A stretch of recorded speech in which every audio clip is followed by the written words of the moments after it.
Durante la Segunda Guerra Mundial los alemanes proyectaron gran cantidad de aviones, barcos y vehículos de todo tipo, muchos de los cuales no llegaron a ver la luz, demostrando la superioridad tecnológica de sus diseñadores. Pero en esta contienda primó la cantidad antes que la calidad y no pudieron detener a las olas de aliados, enemigos y rusos que desmenuzaron al Reich de los 1000 años. Ju-187 Junker. Tras la batalla de Inglaterra, el venerable Junker Ju-87 había demostrado todas sus limitaciones. Se necesitaba un avión más rápido, mejor armado y por ello se comienza a trabajar en el Ju-187. Mantenía las alas del gaviota del 87, pero introducía un tren retráctil y una cola reversible. Hubiera sido de construcción enteramente metálica. El motor era un Juno 213A de 12 cilindros refrigerado por agua. La cola, que podía ser movida a 180 grados en vuelo, liberaba el espacio de tiro del artillero trasero, que se sentaba espalda con el piloto y que manejaba una torre por control remoto dotada de una MG-151 de 20 mm y un MG-131 de 13 mm. Podía llevar una bomba de 500 kg bajo el fuselaje y dos más de 50 kg bajo cada ala. Aunque se hicieron algunos modelos a escala, el proyecto fue anulado porque no mejoraba demasiado al Ju-87 y porque aviones como el FW-190F podía hacer el mismo trabajo. En octubre de 1943, la denominación 287 se otorgaba al bombardero a reacción que estudia Junker. El Junker Ju-287 fue un avión experimental alemán construido para desarrollar la tecnología necesaria para un avión bombardero multimotor a reacción. Estaba impulsado por 4 turborreactores de flujo Axial Junker Jumo 004B1. Presentaba un ala revolucionaria barrida hacia adelante y fue construido en gran parte por componentes de otras aeronaves. El prototipo de vuelo y un segundo prototipo inacabado fueron capturados por el Ejército Rojo en las etapas finales de la Segunda Guerra Mundial, y el diseño fue desarrollado en la Unión Soviética después de la guerra. Blom & Voss P-194 fue un modelo para una potencia mixta de avión de ataque a tierra y bombardero táctico, desarrollado en Alemania durante la Segunda Guerra Mundial. El P-194 contó con un diseño simétrico. Tenía una góndola de 2 plazas totalmente aislada del fuselaje, para permitir una mayor visibilidad de los ocupantes. Se fabricaron unas pocas unidades antes de que se cancelara el proyecto en 1943. Contaban con 2 ametralladoras MG-151 de 20 mm y un compartimento con capacidad de hasta 500 kg para bombas. Junker Ju-EF-112. Este cazabombardero y avión de ataque a tierra fue diseñado en 1942. Las alas tenían el borde de ataque en línea recta y el corto fuselaje estaba emplazado por encima de las mismas. Se concibió para ser impulsado por 2 motores a pistón Daimler de Benz. Un motor iba a estar montado en la trompa del fuselaje y el otro en la parte trasera del mismo. Esto significa que la fuerza impulsora estaba generando por un motor que tiraba y por otro que empujaba. Una doble cola partía de las alas rematando en 2 timones de dirección. Asimismo, ambas colas estaban acopladas con un estabilizador. Debajo de la cabina, un compartimento para bombas. Permitía alojar una bomba de 500 kilos. El armamento consistía en 2 cañones MK-103 de 30 mm. Tenía además la posibilidad de llevar 4 cohetes R-100. El ministro del Aire del Reich no mostró interés en esta aeronave y rechazó el proyecto. Junker EF-132 fue uno de los últimos proyectos de bombarderos realizado por Junker durante la Segunda Guerra Mundial y la culminación del diseño del Junker Ju-287, que comenzó en 1942. El armamento constaba de 2 torres gemelas con cañones de 20 mm, uno situado a popa de la cabina y el otro debajo del fuselaje, y en la popa tenía una doble torreta con un cañón de 20 mm. Todo este armamento defensivo estaba controlado a distancia desde la cabina. Tenía una carga de entre 4.000 y 5.000 kilos de bombas para ser transportadas. Capturado por los soviéticos, fue la base de muchos de los bombarderos de la Guerra Fría, como el Myasishchev M4. Baschen BA-349 Natter. El Natter era un caza de defensa zonal diseñado en Alemania en los meses finales de la guerra para hacer frente a los bombarderos aliados. Se lanzaba desde una rampa propulsado por cohetes. Una vez disparados los cohetes que cargaba en el morro, el piloto tenía que saltar en paracaídas. Era un aparato de un solo uso.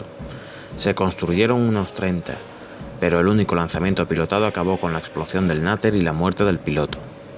Heinkel Wespe. El Heinkel Wespe fue diseñado a finales de 1944 en Viena por Heinkel. Trabaja como interceptor de despegue y aterrizaje vertical. Fue diseñado para ser usado como defensa puntual sobre las fábricas y otros puntos sensibles al bombardeo aliado, tal como el Basen BA-349 Natter antes mencionado. El Wespe fue diseñado alrededor de un ala circular, con las extremidades de ala pequeñas resaltando más allá del ala circular. Poseía un motor turbohélice Heinkel Hirsch HES 021 de 2000 caballos de potencia con una hélice propulsora de 6 aspas, y siendo alimentado por una toma de aire situada debajo de la cabina del piloto. El avión tenía dos cañones MK-108 de 30 mm, montados encadenados a cada lado de la cabina del piloto. Mayor desarrollo no se llevó adelante debido a la proximidad del final de la guerra. Heinkel P-1078.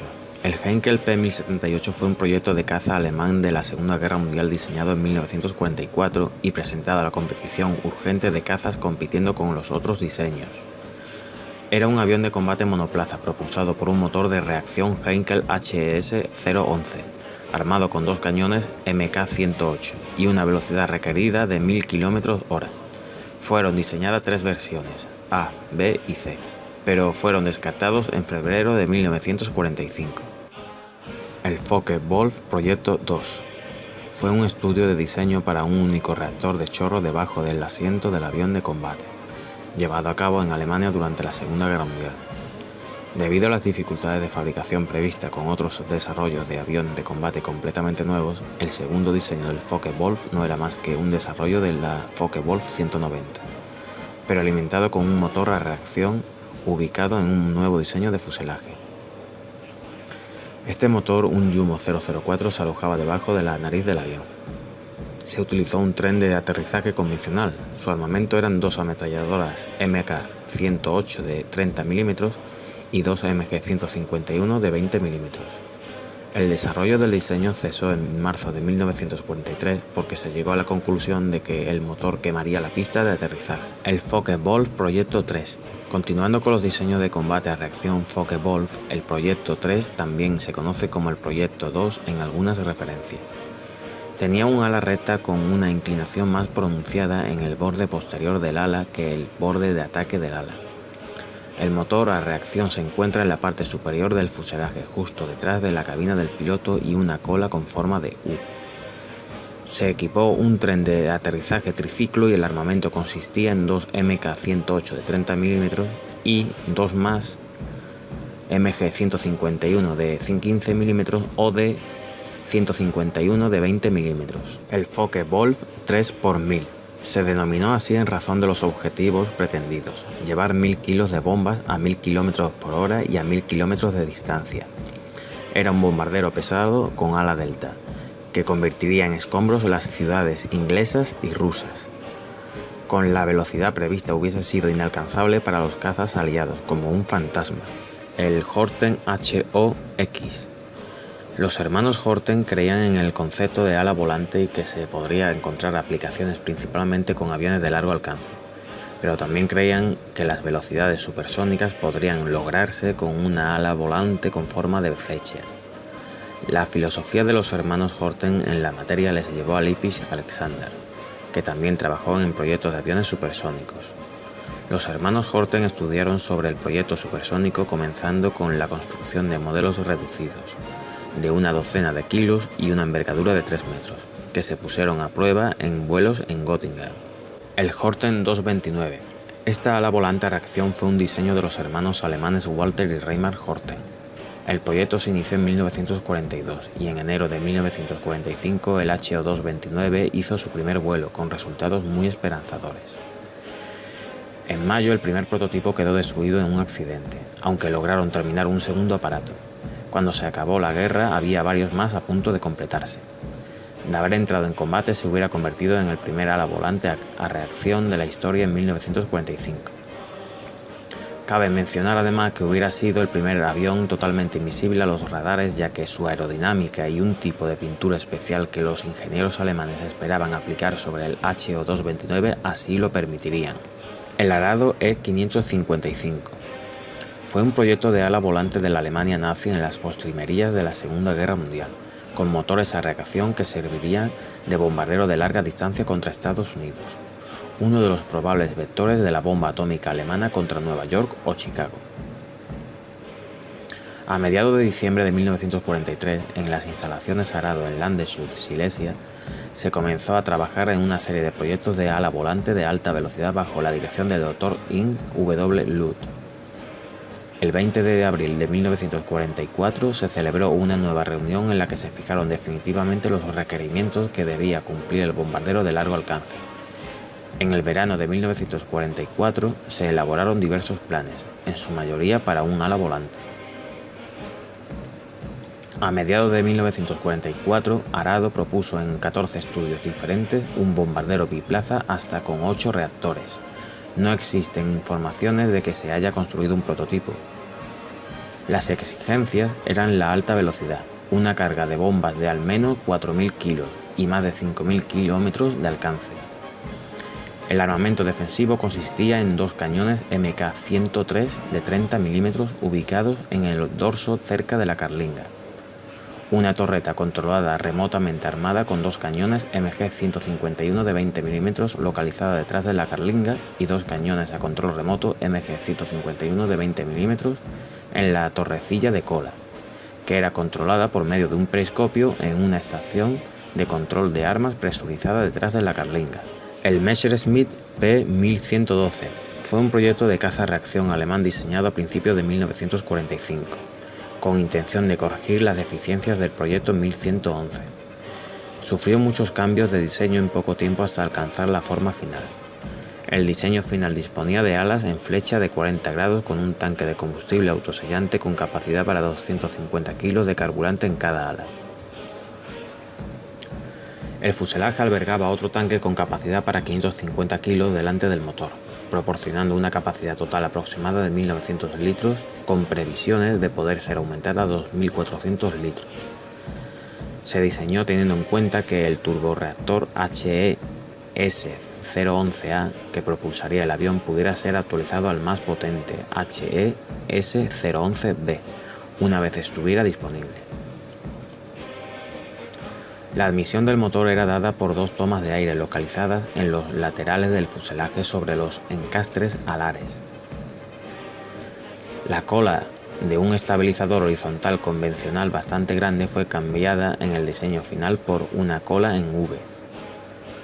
El piloto iría sentado en una cabina presurizada, muy adelantada y totalmente carenada en el fuselaje, con asiento eyectable y protegido por un parabrisas inclinado de 100 mm de grosor y 60 mm en las ventanas laterales. El armamento consistiría en 4 cañones automáticos Mk-108 de 30 mm montados en los laterales del fuselaje rodeando la cabina del piloto, pero también se podían montar otras configuraciones de cañones. El Škoda Kauba SK P1401 era un turborreactor apodado luchador de emergencia y proyecto para la Luftwaffe. Fue diseñado por la industria Škoda Kauba hacia el final de la Segunda Guerra Mundial como parte del esfuerzo de defensa contra los devastadores bombardeos aliados. El proyecto tenía 2 variantes diferentes, ambos podrían funcionar con un turborreactor. Sanger le daría a la aeronave una velocidad de 1000 km/h. Tenía una envergadura de 7 metros y una longitud de 9,85 metros. Su armamento era un cañón Mk-108 de 30 mm situado por encima de la cabina del piloto. Bueno amigos, espero que os haya gustado mi vídeo. Espero vuestros comentarios y suscripciones y por favor compartid el vídeo. Muchas gracias a todos de corazón.